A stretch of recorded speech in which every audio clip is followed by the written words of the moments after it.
Hariyono, thank you so much for joining me today. Thank you, Tim. Nice to meet you. And a pleasure to meet you and to be in beautiful Indonesia in Bali.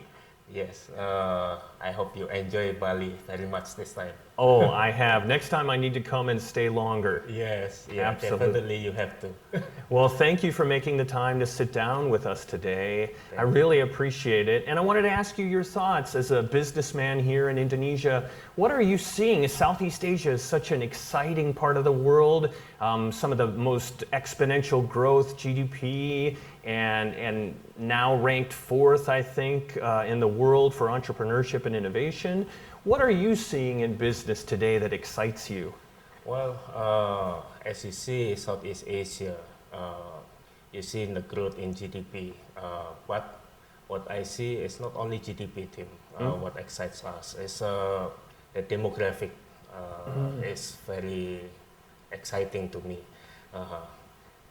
You see, Southeast Asia is a home for like almost 700 million people. And Indonesia, especially where we live here, maybe it counts about 40% of them already.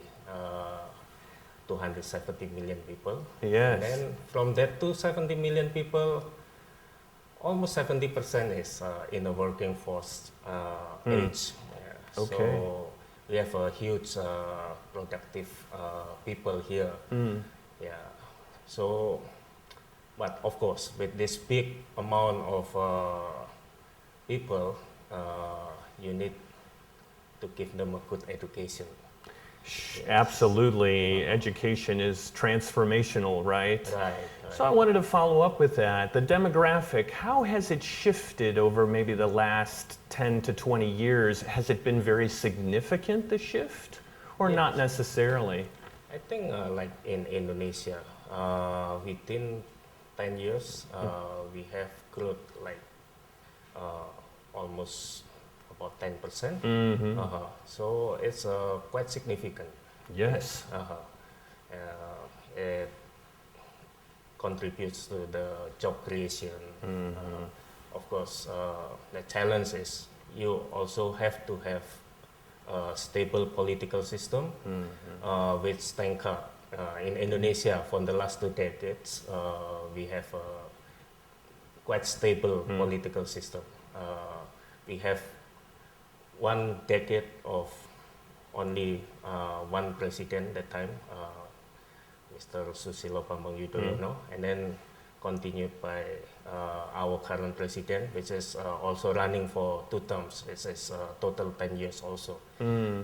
So it gives you stability in terms of policy and how the government want to bring the nation to what kind of level.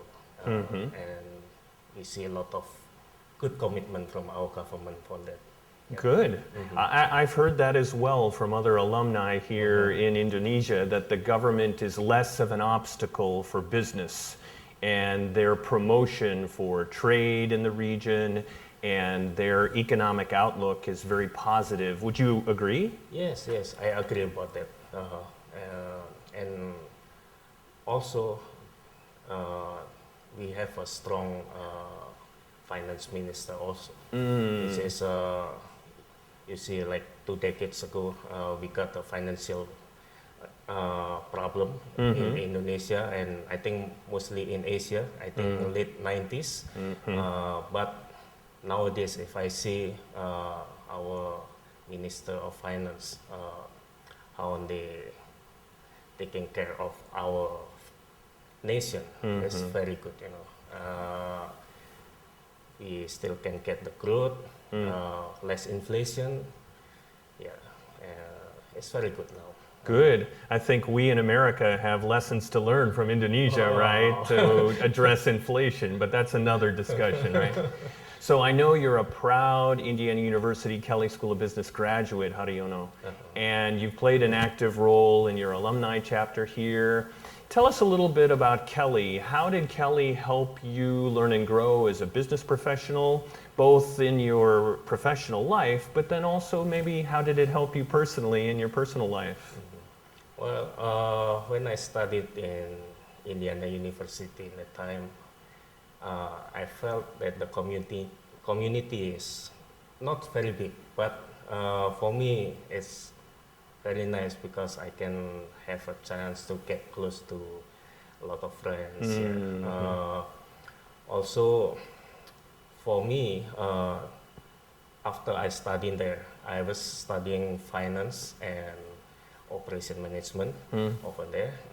So when I came back here, that time my dad was running a small family business.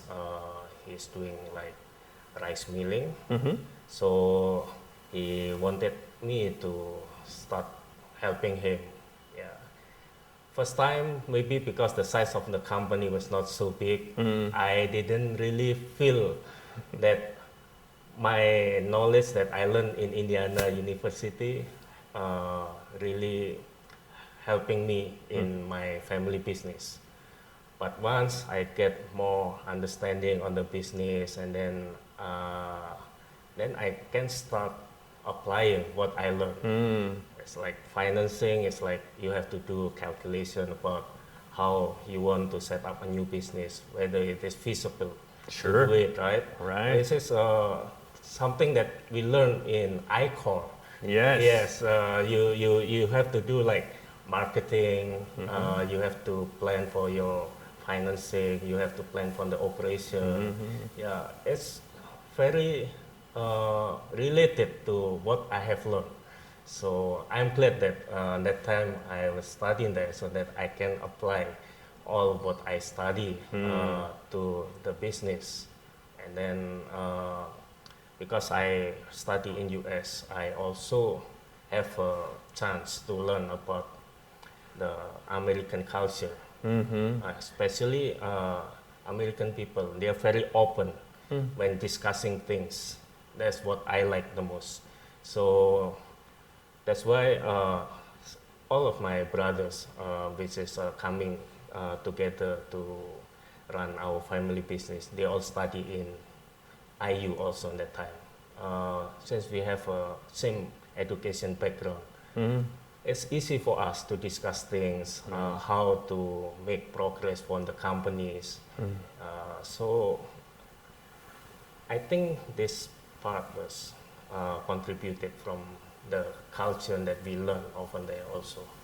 Great. Yeah. And I know that your son is also a graduate of Indiana University. Yes. So clearly there's a passion for IU, for you and your family. Yes, I have a trust in American education, especially Indiana University. It's well, all my brothers also, if they said to their children, if you want to take business school, IU is one of the options. It's one of the great choice you will have to consider. You can apply everywhere, but you have to apply also for IU. Great. We're very happy to hear that. Thank you.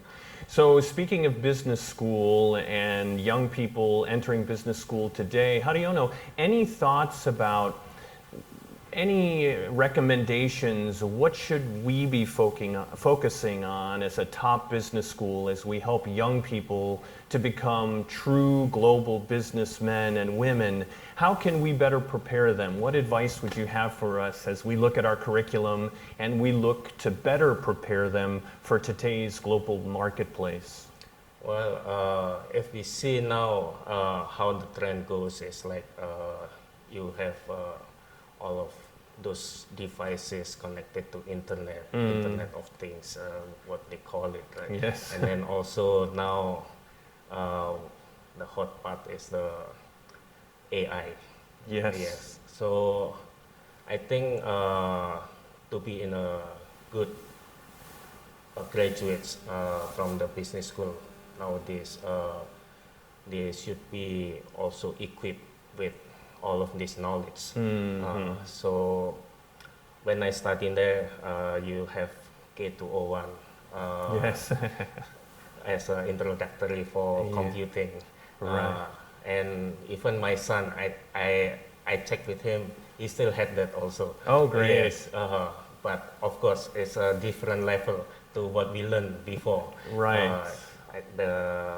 university already adjusting to following the current generation needs. Yeah, but I think it will be great if the university also provide stronger program to accommodate these needs for the future business. So maybe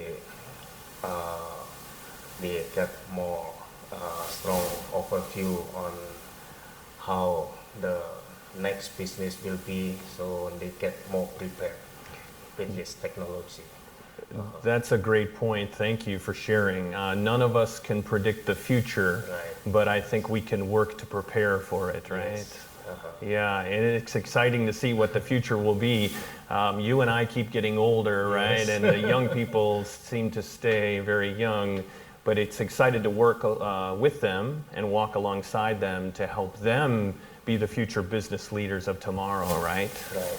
Yeah. Well, Hariyono, thank you so much for joining me today. It was a pleasure you, meeting Tim. you and a pleasure to speak Pleasure with to you. meet you. Yes, thank you, Tim. Thank you.